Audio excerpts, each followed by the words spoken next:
Pak rahimakumullah. Tadi kita katakan bahwa ada yang akan menajisi kalbu insan. Karena ketika dia terlahir, kalbu insan itu bersih di atas fitrahnya. Tadi dikatakan oleh Rasulullah, kullu mauludin yuladu alal fitrah. Nah, tetapi seiring perjalanan kehidupan manusia, sehingga syahwat kadang melampaui batas, sehingga menimbulkan kemudaratan atas manusia itu, yang pertama akan dirusaknya adalah naqa, kebersihan kalbu insan. Nah, apa yang harus dia waspadai? Yaitu segala penyakit yang tadi dikatakan najis-najis, yang lahir dari syahwat, kecenderungan, keinginan untuk memuaskan kehendak nafsu. Apa contohnya? Rakus, syuhun, wa bukhlun, kebakhilan.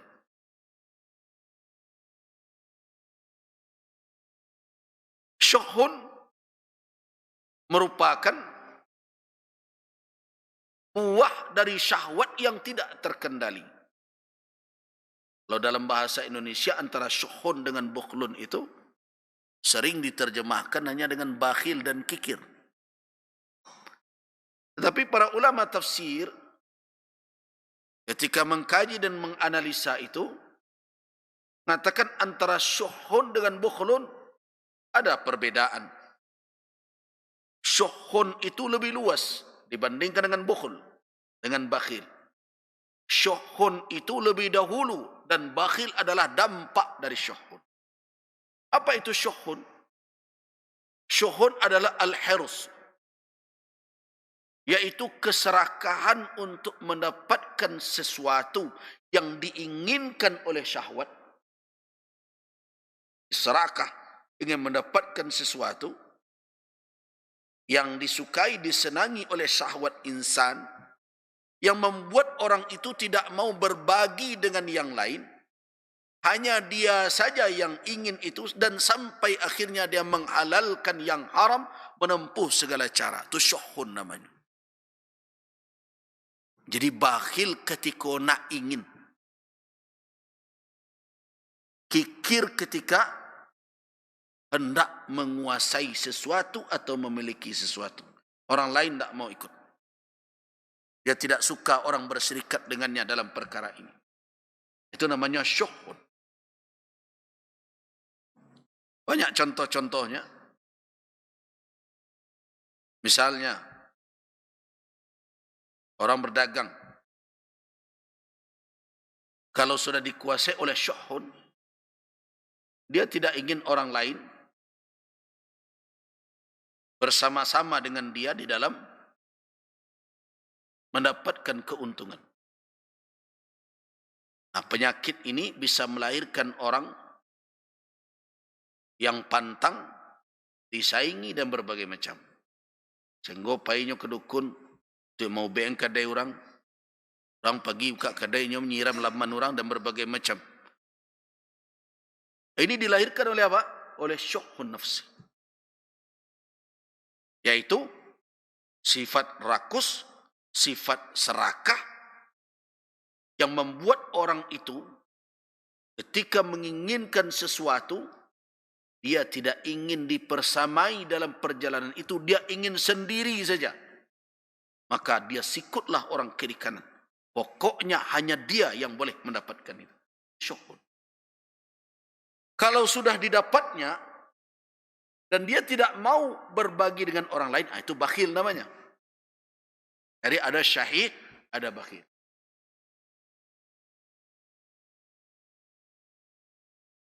Ada contoh lain. Misalnya dalam kekuasaan. Kalau dia berpacu untuk mendapatkan sesuatu, dia tidak ingin orang bersaing fair dengan dia. Itu rajulun syahih namanya. Orang yang rakus, orang yang tamak terhadap sesuatu, hanya ingin dia saja yang mendapatkan sesuatu yang dicita-citakan. Orang lain tidak boleh ikut. Itu bahagian dari kekikiran tapi sebelum mendapatkan.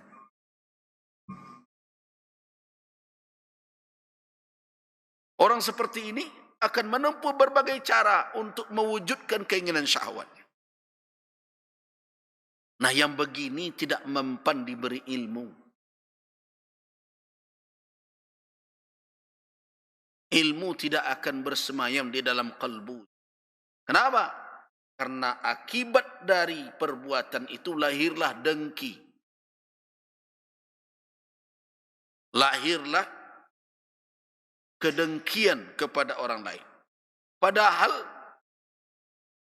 kalau dia mau merenung, bukankah apa saja yang akan diperoleh oleh seseorang dalam kehidupan ini maktub, telah tertulis di sisi Allah? Tapi dia tidak mau menyadari itu karena syuhun. Itu adalah di antara najis syahwat yang mengisi kalbu manusia. Kemudian berikutnya adalah riya, sum'ah. Itu najis syahwat. Kenapa riya dan sum'ah itu? Riya adalah melakukan sesuatu sengaja memperlihatkan kepada orang dengan tujuan agar orang melihat menyanjungnya, memujinya. Riya. Sum'ah. Sengaja memperdengarkan, menceritakan suatu perbuatan kepada orang lain dengan tujuan agar orang yang mendengar memujinya dan menyanjungnya. Sum'ah ini mirip dengan pencitraan hari ini. Riya dan sum'ah. Perlihatkan sesuatu, mau yang diperlihat itu benar atau tidak. Kalau tidak benar, 2 kali lipat lagi kesalahan. Sudah ingin memperlihatkan, mengharapkan sanjungan. Yang kedua, ingin disanjung pula pada perkara yang tidak sebenarnya. Siapakah manusianya? Orang-orang yahibbuna ayyuhmadu. Orang-orang yang senang dipuji dalam hal yang tidak dia lakukan, yaitu orang-orang Yahudi, orang-orang Nasrani, orang-orang kafir, kaum musyrikin dan yang semisalnya. Ini pencitraan palsu. Pencitraan saja bermasalah. Kenapa riya dan sum'ah dikatakan najis dan syahwat? Karena yang ingin untuk disanjung dan dipuji itu adalah syahwat nafsu. Bukan tidak boleh orang memuji kita. Bukan tidak boleh kita memuji orang. Tetapi ketika tujuan dari amal perbuatan hanya kepada pujian dan sanjungan, apalagi perkara itu semestinya diperuntukkan untuk Allah Subhanahu wa taala, maka Allah Subhanahu wa taala tidak rida dengan perbuatan itu. Nah, kenapa manusia jatuh ke dalam sikap demikian? Karena syahwat ingin dipuji. Tidak ada orang yang ingin dicela. Karena syahwat ingin disanjung. Nah, ketika dia melampaui batas, maka syahwat seperti itu menimbulkan mudarat kepada insan. Itu termasuk najis syahwat. Contoh yang lainnya adalah hasad. Dengki. Dengki itu sebenarnya bisa masuk dalam kategori subhat lahir dari subhat, dari keraguan terhadap apa? Terhadap keadilan Allah Subhanahu wa taala dan terhadap qada dan qadarnya. Orang yang dengki itu, kenapa muncul dengki di hatinya? Satu, dia terjebak dalam subhat, dalam kesangsian, dalam goyangnya iman terhadap qada dan qadar. Kalau orang yang yakin dengan qada dan qadar Allah, yakin dengan keadilan Allah, tidak akan lahir hasad dalam diri. Kenapa? Allah tidak pernah salah membagikan jatah rezeki. Segala yang telah ditetapkan oleh Allah pasti terjadi. Apa yang telah ditetapkan menjadi milik orang tidak akan berpindah kepadanya. Dan apa yang telah dijatahkan untuknya tidak akan beralih kepada orang lain. Itu orang yang yakin. Tapi kan manusia tidak sedikit yang terjebak dengan kesubhatan, dengan keraguan terhadap itu. Sehingga ketika orang mendapat, dia merasa bahwa punyoinyo dan diambil orang. Nah, kenapa sikap itu lahir? Subhat. Imannya tidak bersih kepada qada dan qadar Allah. Padahal dia mendengarkan dalam hadis-hadis Nabi. Ketika masih di alam rahim, awal ruh ditiupkan, apa yang disuruh tuliskan oleh Allah Subhanahu wa taala? Di antaranya adalah jatahnya. Sengsara atau bahagia dalam kehidupan. Sampai berapa ajalnya ditangguhkan, umurnya diberikan. Berarti apa yang akan dia terima, apa yang akan dia peroleh, telah tertulis di sisi Allah Subhanahu wa taala. Nah, semestinya dia berperilaku indah, berperilaku sopan, berperilaku baik ketika menghadapi berbagai persoalan dalam perkara rezeki dan nikmat. Bukankah Nabi SAW telah mengingatkan, apa kata Nabi? Ajmilu fi talab ayyuhan nas ittaqullah, wahai manusia, bertakwalah kepada Allah, wa ajmilu fi talabi, dan berperilaku sopan, berperilaku baik, berperilaku indahlah di dalam meminta, mencari apa yang kamu butuhkan dalam kehidupan ini. Jangan ada yang merasa ketika kita berebut mendapatkan sesuatu, dapat ada orang rasa punya awak dan diambilnya. Apa kata Nabi SAW? Hadis dari Jabir bin Abdullah yang diriwayatkan oleh Al-Imam Ibnu Majah, disahihkan oleh para ulama hadis. Fa inna nafsan lan tamuta hatta tastawfiya rizqaha wa in abta'a anha. Jangan sanksi. Maaf.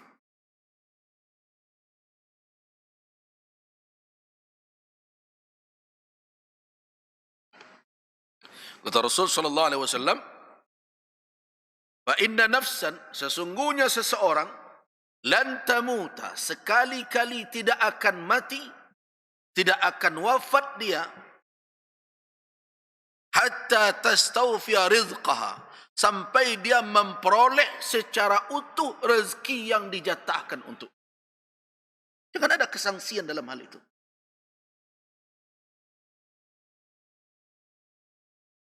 Analah dijatahkan ke diterima tu. Wa in abta'anha, meskipun kadang terlambat dari dia datangnya. Terlambat bukan berarti tidak akan mendapat. Nah, orang yang punya subhat tentang hal inilah yang lahir darinya apa? Kedengkian kepada orang lain. Dapiknya. Sonan tu ambo tu. Jadi hasad ini sebenarnya masuk dari kategori najasah as-subhat, najis subhat yang bersarang dalam hati, dan juga najis syahwat.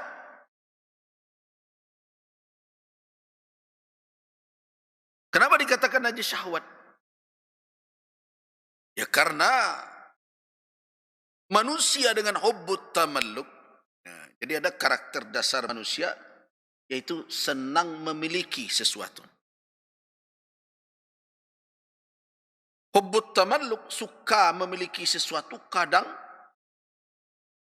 menjadi berlebih sehingga dia ingin memonopoli apa saja, dia saja yang punya, orang lain kalau dapat tidak. Ini semangat ini semakin hari semakin muncul. Lihat tak, Bapak dan Ibu-ibu,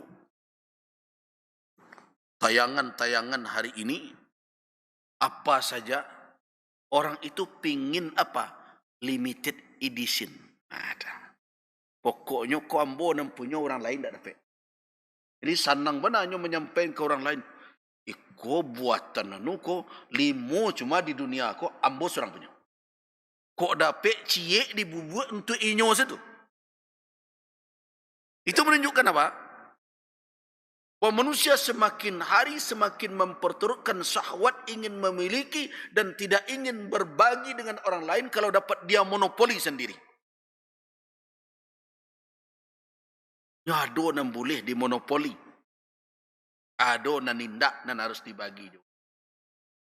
Kini terbalik orang. Nan mesti dimonopolinya bagi ke orang. Bini tu wak monopoli tu. Auratnya, kecantikannya, tuntut awak saja. Yang dibagi lah je kawan. Aku kadang tak bermalu. Apa tontonkan aurat istrinya, galak saja mencari. Nah mesti dimilikinya dan dikuasai sendiri, tak dikuasai. Yang mesti dia berbagi dengan orang, yang tak mau berbagi. Kalau urusan harta, urusan kekayaan, Allah Subhanahu wa ta'ala menebarkan di muka bumi ini. Ni kalau dapat ada orang, awak alun lai, jangan mengangka bahawa itu punya kita yang diambil oleh orang. Jangan diperturutkan syahwat ingin merampasnya. Hasad. Ketika syahwat menonjol, hasad akan menjadi apa? Menjadi tidak senang melihat orang mendapat, dan tidak sebatas itu saja. Berkeinginan agar yang didapat oleh orang itu lenyap darinya. Hasad. Begitulah pengaruh syahwat. Nah bagaimana orang yang dibuat letih dan sibuk kalbunya dengan penyakit seperti itu akan bisa menampung ilmu? Tak mungkin. Orang yang memikul hasad tadi di dalam kalbunya lebih panik daripada orang ke sawah dari pagi sampai petang. Tandanya tu kalau disabut dari orang awak, kereta api nak mendaki, berapa kepayahnya tu. Itu bebannya itu. Kereta api nak mendaki, angoknya sedang sesak. Berarti dia sedang memikul apa? Suatu pekerjaan kalbu yang berat. Panik hatinya. Cuma tak bisa pakai bau ruik saja tu. Cari orang menapik. Tabaras semuanya dah. Itulah. Contoh najis subhat yang bergabung dengan najis syahwat. Padahal sudah diingatkan oleh Rasul sallallahu alaihi wasallam. Tidak akan mati seseorang sebelum dia memperoleh secara sempurna apa yang telah ditetapkan sebagai rezekinya.